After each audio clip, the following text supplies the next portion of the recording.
Hey there, Sharon Horne-Ellstrom here. Welcome to day 305 of our Get Your Goals annual challenge. New month, November. Welcome to November. I always like to take November to kind of take a stop, a pause, and reflect on how the year's going so far. I do it throughout the year, but especially in November. I call it No Nonsense November, which is what NNN stands for. And I look at each different area and aspect of my life and I say, okay, how are my goals going in each of these areas? I've done this same framework that I'm teaching you for, 3 decades for sure, maybe going on 4. I'd have to sit and really think about it. And it doesn't matter. It works for me. So I keep doing it, right? And improving it a little bit every year. So this month, No Nonsense November, we're not going to do what I traditionally do. Usually I share a different big life lesson learned every day. But this month, we're going to really focus on reviewing what we've done so far, where are we at with respect to each of the different areas and aspects of the life framework, which let me grab that, my lovely, lovely graphics, right? Maybe someday I'll make these more professional, but probably not unless I hire someone to do them for me.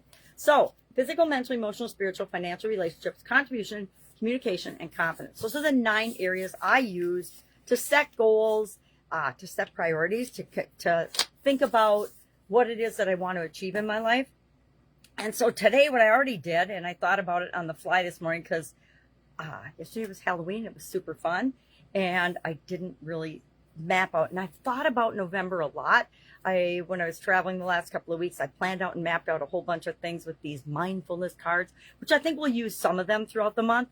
But I also want to make sure that we go through, we spend at least a day on each area of the life framework, and we review the month that we spent on it with respect to goals, and we check in with where we are, where we want to be.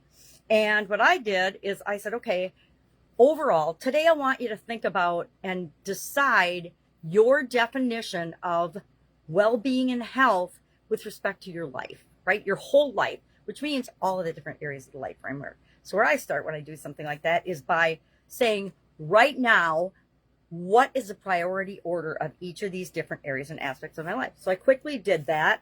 And my top 3 are relationships. Number 1, I'm in the stage of my life where relationships are way more important to me than just about anything else. Second, I put mental because I'm thinking a lot about mindfulness and the importance of our thinking and our thoughts and our beliefs on all the other areas and aspects of our life and performance in them. And then third, physically, because it's getting to be winter and cold here. It snowed yesterday, night before on Halloween. So it's cold, and that means that the other ailments I have, like arthritis and things, really kick it up a notch and make me feel, So I need to pay attention to my physical well-being.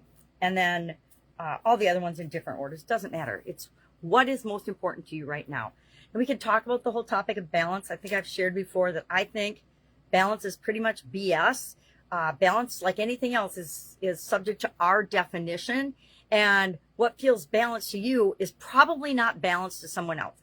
Balance does not mean equally important in all areas and aspects of our life. It's like thinking that everybody should make the same amount of money in the world. It doesn't work that way. And we wouldn't want it to, because we would go to the lowest common denominator in terms of performance. And that's not what we want in the world at all. We want people to step up and say, hey, I want to create this. I want to create that. So what are we doing today? Today we are thinking about and really focusing in on what is our definition. And I haven't done mine yet. I'm going to make room for it here at the bottom of the page. What is my personal definition right now of health and well-being, overall health and well-being? When do I feel my best? What's going on physically, mentally, emotionally, spiritually, financially, relationships, etc.? And when do I not feel great? Because a lot of times we notice when we're not feeling great, that gets our attention more than when we're feeling awesome.